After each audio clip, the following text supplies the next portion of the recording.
Hello and happiest of days to you folks. I hope you guys are having an absolutely amazing day today. So yesterday on Sunday, I was in the car for about an hour each way to church.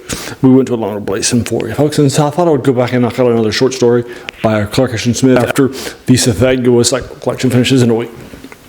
And that sort of thing too, so I knocked out a longer short story, took me about an hour. It was called The White Sybil for you folks. It was published in 1930 in the collection Short Stories, Writings, Index for you folks, and it's been published including a bunch of other places. Sort of the thing too. This is set in the northern, his older fantasy worlds by Clark Ashton Smith in a pulp-era, which is set in his northern. I can't remember the name of it off the top of my head. I think it's called Hyperborea or something like that. Right. So I've read it a couple of times.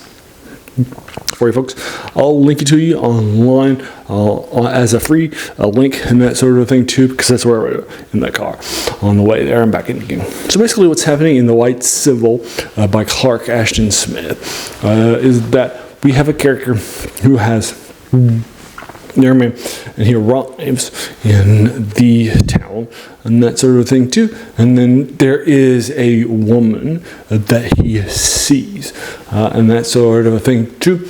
She's very attractive with a sort of an unearthly glow and that sort of a thing too. And he realizes that based on all of the descriptions that he's heard, this is the White Soul for you folks. She's kind of this goddess of the north. She tells ice and snow. She tells of the futures, all of which come true. Typically, they're on the darker side of things. She actually predicted a kingdom would fall and that sort of thing too. Prior to that happening by like centuries and that sort of a thing too. And people don't like her, they don't want to associate with her and that sort of thing too, but he's drawn to her physically and starting to fall for her. So he spends the next few pages trying to find out all the information about her that he can, and that sort of a thing too, and then I'll seek her out. And there you go. I think this is a pretty strong short story. It's got great endings, great descriptions. You know, Clark Ashton Smith had a near eidetic memory.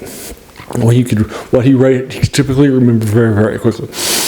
And that sort of the thing too. And so he read a dictionary as a kid, and he typically would go back and use it. So his handwriting and scripts aren't typically unique, like or use the same words, like in Lovecraft, Cthulhu Mythos and short stories or other things too. He'll typically use words like Cthulhu, like cyclopean or non-Euclidean geometry to describe the same things in the same stories over and over again. Clark Ashton Smith's pretty unique.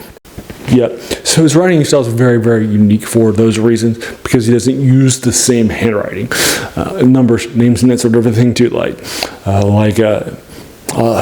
Because of that, for example, H.P. Lovecraft's Cthulhu Mythos or other things too. He'll typically use words like non-Euclidean geometry or cyclopean to describe things. So he has a definitely unique style for those reasons. Also, he wrote poetry as a kid and was actually heavily published and loved and that sort of thing. He actually laid a collection published when he was still a teenager. He was considered like the last great poet of San Francisco Bay. That sort of thing. He also wrote tons of prose poems too. That sort of a thing too. And so the descriptions in The White Sybil are incredibly strong, incredibly great. Definitely engrossed me in several times. That sort of a thing too. So I thought it was good stuff. Very strong descriptions, very strong scene building. It's not too long, it's not too short. Love it lots. Great world building here too. But basically what's happening here, again, with our main character introducing introductions, and then later when the White Sybil actually show up, obviously, then we'll check her out and that sort of thing too.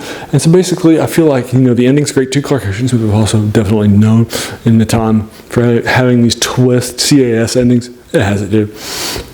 Love it lots. Great stuff. You can definitely tell he's writing this in the 30s at the apex of his career, and that sort of a thing too. Now, he's actually somebody who's beloved by a lot of people. One of the big three on Weird Tales, along with Robert E. Howard and H.P. Lovecraft, too, right? All up and down the block. So I definitely think this is a strong example of his writing for you folks. I'm between 9 and up top. So I'll give it a 9.5. It's good. Love it lots. Great writing, great stuff, great ending, like he's traditionally known for, and that stuff too. It definitely has some great prose. It's different now because Clark Ashton Smith does have his own unique writing. It's not nobody else like it. It does require some investigation. Right, it takes you a few pages to get into his rip. Just a heads up. So this might be shorter on page, but it'll typically be longer, that sort of thing too. But there, have you read The White Sybil by Clark Ashton Smith? And if so, what did you think about it? Did you agree or disagree with my 9.5 out of 10? As a reminder, I'm not a trained literature critic or CAS critic either. I didn't study English in college and all that stuff, right? I'm just a fan like you are. I'm not coming to you from a place of expertise, right? So that means your opinion really is as valid as mine, so I'd definitely love to sort of engage with it. But I try to keep it spoiler free. I know it's from the 30s. You want to talk about the spoilers. You want to talk about the Clark Ashton Smith ending. I do too, but don't talk about it. Let's keep it free. That sort of thing too, for folks who might not be coming to this new.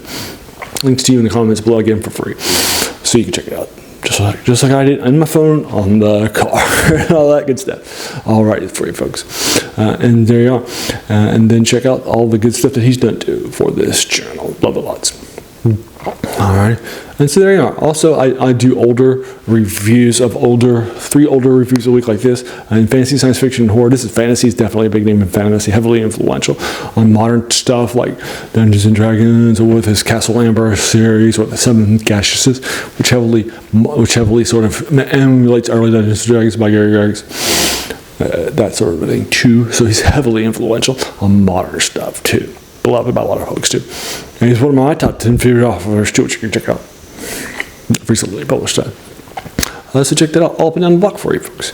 But there you go. And that is The White Sybil. 9.5 out of 10. And again, I hope you guys have enjoyed this time with me. I also do older reviews of science fictions. I said that, of older video games on Video Game Wednesday, as well as tabletop RPGs like Dungeons and Dragons RPG, or war game, and that sort of thing. Just like BattleTech or Dwarf role playing, that sort of thing too. So you can check that out on Monday. And then on Saturday, I do reviews of older movie and TV serials, like Dick Tracy serials, or superhero stuff like the Green Hornet, or Flash Gordon, Tarzan, that sort of a thing too. So you can check out all that stuff too, all up and down the block, as well as some Doctor Who stuff from the first couple of seasons and the TV side of things. All right, so there you go. And then if those 7 older reviews a week, if they sound like your cup of tea, well then great. Welcome to the channel and have a seat. I think you'll enjoy your time here quite a bit, right? And while you're here, please do all the YouTube stuff, like hit the subscribe button, the like button, the bell icon to be notified of those videos, and also share. But basically, I share and watch shows that I keep ways to grow the channel for you folks. Already, as you can tell from those 7 little things, it's toward a passion, right? This channel comes from. It's even where its name comes from. The worst thing about the new books. It's a quote by a French philosopher named Jacques Joubert. Says that the worst thing about them was that they kept us from reading the old stuff, right? Not that the new stuff's bad, it's not, but our passion for the new. We have sort of forgotten that these things are standing on the shoulders of giants like Clark Ashton Smith. So check it out too for you folks. Alrighty, so there I am. And I want to thank you so very, very much for just taking some time out of your day and investing it, right? And watching my video, because we all have so many things, right, that are happening in our lives, and we're pulled in so many different directions too, right? So like you spend this time with me, that's incredibly humbling, and I appreciate that so very, very much. So thanks again, and have an amazing day.